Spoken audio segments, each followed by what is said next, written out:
साहब, इस बहुत खूबसूरत महफिल को करने वाले हमारे नकुल के नगर अध्यक्ष सलमान भाई, मेरे साथ आए प्रदेश महासचिव चौधरी डी सिंह जी, राष्ट्रीय लोकदल के एक स्तंभ, मेरी कमेटी में मेरे साथ कंधे से कंधा मिलाकर चलने वाले सोशल मीडिया को जो देख रहे हैं, सोशल मीडिया पर भारी जिले में उपाध्यक्ष जनाब राव फरमान साहब, मौजूद हाज़रीन, मौजूद साथी, पत्रकार बंधु, ठीक है, बढ़िया पत्रकार बंधु। तो साहब, अभी आप कह रहे थे कि भारतीय जनता पार्टी की जमानत जब्त करानी है, हम तो उसको वोट देते हैं, वैसे छूट मानते हैं, जमानत तो आप जब्त कराओ, हम तो कराते रहते हैं। खैर दोस्तों, आज हिंदुस्तान बहुत नाजुक दौर से चल रहा है। मुझे खुशी इस बात की है कि नौजवान लोग और आने वाली जो तांदी है, हमारी आने वाली जो पीढ़ी है, ये भी यहाँ मौजूद है। आज हिंदुस्तान को ऐसे दौर से गुजरना पड़ रहा है कि जो हमारी नई पीढ़ी की सोच सलब करती है। मैं पत्रकार बंधुओं से माफ़ी मांगते हुए इलेक्ट्रॉनिक मीडिया को खासतौर से आज की मीडिया को हाईटेक भारतीय जनता पार्टी ने किया हुआ है कि जो लोग वो चाहते हैं, वो जो लोग जो चीज़ भारतीय जनता पार्टी चाहती है, जिस चीज़ से भारतीय जनता पार्टी को फायदा होता है, उस चीज़ को हमारी इलेक्ट्रॉनिक मीडिया दिन रात चलाता है। आपने देखा होगा कि पीछे सुशांत का मामला चला, जब कोरोना काल हुआ तब एक मामला ऐसे ही इन्होंने चला दिया, और आज हिंदुस्तान की अर्थव्यवस्था कितनी खड्डे में चली गई, इसका किसी को परवाह नहीं है। भारतीय जनता पार्टी ने दावा किया था, नरेंद्र मोदी जी ने चुनाव में आने से सन 14 में भी और सन 19 में भी दावा किया था कि 2 करोड़ रोजगार हर साल उपलब्ध कराएंगे, उनके कहीं जिक्र नहीं है। नरेंद्र मोदी जी ने यह घोषणा की थी कि न खाऊंगा न खाने दूंगा। ईमानदारी से आप बताइए कि आज करप्शन की परसेंटेज कितनी ज्यादा बढ़ गई। आज करप्शन आसमान को छू रहा है। मोदी जी ने यह दावा किया था कि प्रत्येक के खाते में 15-15 लाख रुपए भेजूंगा, 15 पैसे किसी के खाते में नहीं आए। नरेंद्र मोदी जी ने यह वादा किया था कि जब मेरी सत्ता आ जाएगी, मैं बाहर से जितने भी हमारे पैसा लेके यहाँ से लोग भागे हुए हैं, चाहे नीरव मोदी हो जैसे लोग, जैसे बहुत भागे हुए, सबको पकड़ के वापस हिंदुस्तान लाऊंगा, काला धन वापस आएगा। हम ये सवाल आज देश आपसे पूछता है कि कितने काले धन वाले हिंदुस्तान वापस आए, कितने आपने स्विस बैंक में से कितना पैसा हिंदुस्तान में वापस लाए। सच्चाई ये है कि हिंदुस्तान को मकरूज बनाते चले गए। हिंदुस्तान नीचे की तरफ जीडीपी के मामले में भी नीचे से कब जाता रहा। अगर किसी ने जीडीपी इस कोरोना काल में अगर किसी ने लाज बताई तो वो केवल और केवल किसान था, जिसने जीडीपी को कुछ सहारा दिया।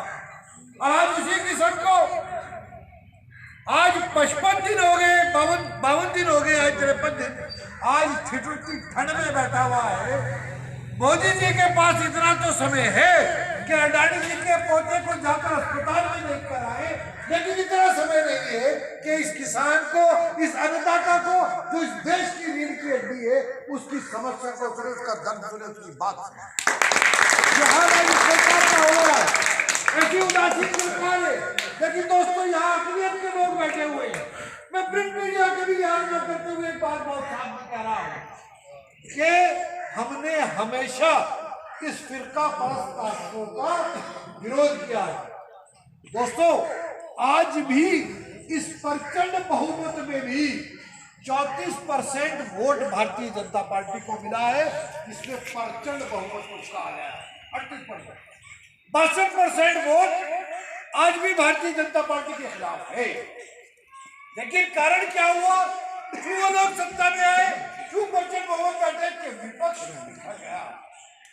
दोस्तों, मैं आप लोगों से भी कह देना चाहता हूं, जब विधानसभा के चुनाव आते हैं, जब पार्लियामेंट का चुनाव आता है, हम लोग एमपी और एमएलए को नाले की खलियों में या अपने खेत की दौलों में ढूंढते फिरते हैं। एमएलए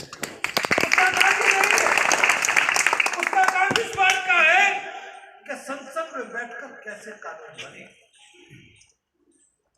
भैया जी कहा करते थे, अगर सड़कें सूनी हो गई तो विधानसभा लोकसभा आवारा हो जाएगी। ये कोई अधिकार का था, मैंने पढ़ा है। अगर सड़कें सूनी हो गई तो सरकार आवारा हो जाएगी। सड़कें सूनी होने का मतलब ये था कि अगर सरकार की बात हुई, टोका टोकी बंद हो गई, विरोध प्रदर्शन बंद हो गए, विपक्ष ने अगर विरोध ना किया तो सरकार अपनी मनमानी करेगी, जैसा कि आज कर रही है। ये बात आज सामने आ रही है। तो आप लोगों से, मेरे अपडेट के लोगों से खास तौर पे इस बात की मैं गुजारिश कर देना चाहता हूं कि सेकुलर पार्टियों में से वो हिंदू हो, वो मुसलमान हो, वो गुजर हो, वो गाड़ा हो, वो तेली हो, वो किसी भी बिरादरी का हो और किसी भी मजहब से हो, आपको हिंदुस्तान की गद्दी को सामने रखते हुए, हिंदुस्तान के मुस्तकबिल को सामने रखते हुए और इस प्रदेश के मुस्तकबिल को सामने रखते हुए जो संविधान पर ताकते भारतीय जनता पार्टी के खिलाफ आज मुखर होकर खड़ी है, उनको एक तरफा वोट आप लोगों को करना होगा। वरना अगर हम बिरादरी और जात के नाम पर वोट देंगे तो ये देशद्रोही ताकते, ये फिरका परस्त ताकते इसी तरह अपने काम मंसूबों में कामयाब होकर चली जाएगी, जैसा कि दूसरी योजनाओं से हो रही है। तो दोस्तों कहीं ना कहीं फर्क हम पर भी पड़ता है। अगर नाली में गंदगी है और उसको आप साफ चाहते हैं तो नाली में उतरकर उस गंदगी को साफ करना पड़ेगा। आज दिक्कत ये हो गई, अगर अत्याचार हो रहा है तो मुझ पर हो रहा है, आप खामोश बैठे हैं। जब आप पे होगा तो आपका पड़ोसी खामोश बैठा है।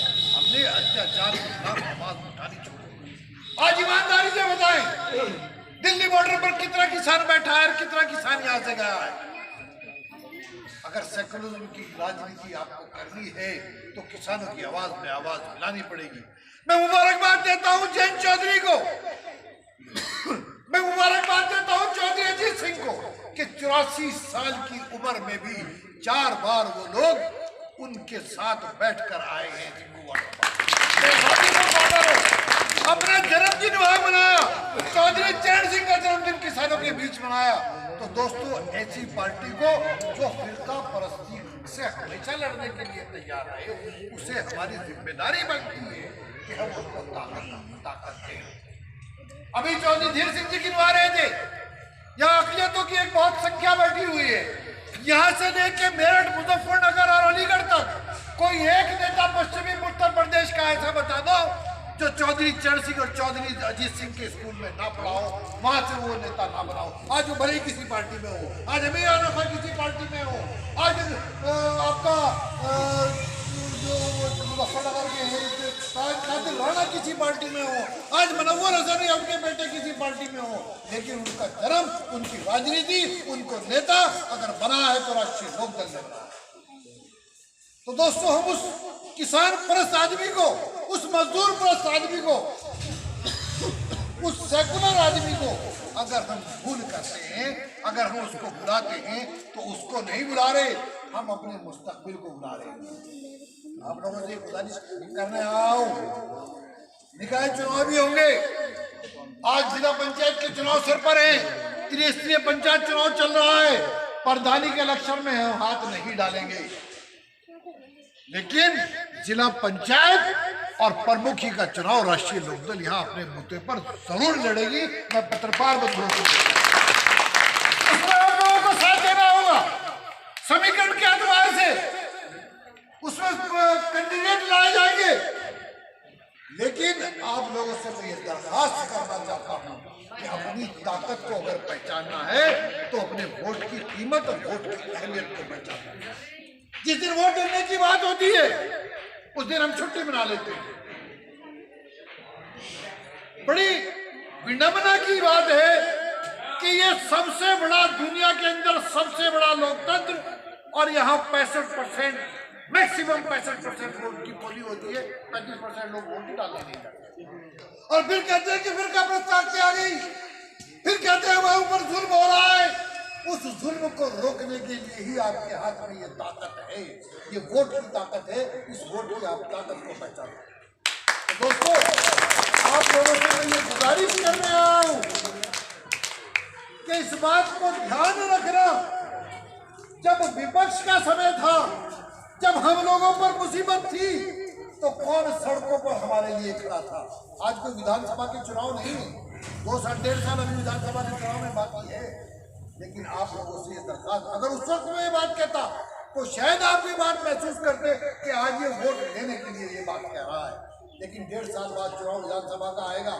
अभी आपके अगर नगर में चुनाव नहीं है तो देहात में, आपके गिरदो नवा में, आपके आसपास, आपके अतराफ में चुनाव तैयार है। फिर इसलिए पंचायत चुनाव कह देना कि जो किसानों के मजदूरों की बात करेगा वो हमारे वोट लेने का हकदार होगा। और हमारे बीच में उस वक्त कौन कौन लोग आए थे, आपके बीच में कौन कौन लोग आए थे, किस किस ने आपके जख्मों पर मरहम लगाया, उनको भुलाना मत। हमारा मजहब इस बात की इजाजत नहीं देता। फिरका परस्ती की गुंजाइश इस्लाम के अंदर कहीं नहीं है। जहाँ से हमारा मजहब शुरू हुआ है, जहाँ हम किस पर हमारा यकीन है कलाम पाक पर, वो पहली आयत में पहले लफ्ज में कहता है कि अल्हम्दुलिल्लाहि रब्बिल आलमीन। कहता है कि नहीं कहता है? इसका मतलब क्या हुआ कि वो पूरे आलम का रब है। वो हिंदू का भी रब है, वो सिख का भी रब है, वो क्रिश्चियन का भी रब है, वो मुस्लिम का भी रब है। तो फिरका परस्ती की इजाजत तो हमारा मतलब देता ही नहीं। तो हम हिंदू मुस्लिम के नाम पर अगर वोट करेंगे तो कहीं ना कहीं अपने इस्लाम पे भी क्वेश्चन मार्क हम लगा रहे हैं। क्योंकि हमारा इस्लाम इस बात को भी कहता है कि जिस मुल्क में रहो उस मुल्क के साथ वफादारी करो और उस मुल्क के कानून को 100% मानो। ये हमारे कलाम पाक में भी हुज़ूर सल्लल्लाहु अलैहि वसल्लम को रहमतुल लिल आलमीन अल्लाह ताला ने बनाकर भेजा। पूरे आलम के लिए रहमत है। वो सिर्फ मुसलमान का ही ठेका टेंडर उनके पास नहीं है, पूरे आलम का उनके पास है। अल्लाह ताला को पूरी दुनिया चलानी है, उसको पूरी दुनिया का निजाम देख रहा है। तो वहाँ हिंदू मुस्लिम सिख ईसाई की बात नहीं रही। इसलिए ये बात साबित होती है कि हमारा मजहब फिरका परस्ती की इजाज़त नहीं देता। और जब हमारा मजहब फिरका परस्ती की इजाज़त नहीं देता और हमारा कुरान ये कहता है कि जिस मुल्क में रहो उस मुल्क के आइन को मानो और उसके लिए वफादार रहो, तो उस आइन को बनाने का जब हमारे पास वक्त आता है, जब हम ये चाहते हैं कि हमारे पार्लियामेंट में कैसे लोग बैठे, हमारे पार्लियामेंट में वो लोग बैठे जो मुल्क की तरक्की के लिए बात करें, या वो लोग बैठे जो हिंदू मुस्लिम की नफरत फैलाने की बात करें, वो लोग बैठे कि किसान की, मजदूर की, अल्पसंख्यक की, बहुसंख्यक की कौन बात करे, या वो लोग बैठे कि केवल और केवल 3 घरानों की बात पार्लियामेंट के अंदर हो। ये वक्त जब होता है जब आप वोट डालने जाते हैं। दोस्तों, आपसे मेरी ये बहुत बड़ा गुजारिश है, राष्ट्रीय लोकदल, मुझे फख्र है इस बात का कि मैं उस मदरसे में पढ़ रहा हूँ जहाँ कम्युनिज्म की कोई जगह नहीं है। मैं उस मदरसे में पढ़ रहा हूँ जिसने मुस्लिम नेता हमारे पूरे उत्तर प्रदेश में, पश्चिम उत्तर प्रदेश में निकाले हैं। मैं भी उसी मदरसे में पढ़ रहा हूँ। तो आपसे उसी मदरसे के तालिब इल्म होने की हैसियत से आपसे ये गुजारिश करता हूँ कि जब विधानसभा का टाइम आएगा तो एक बार इस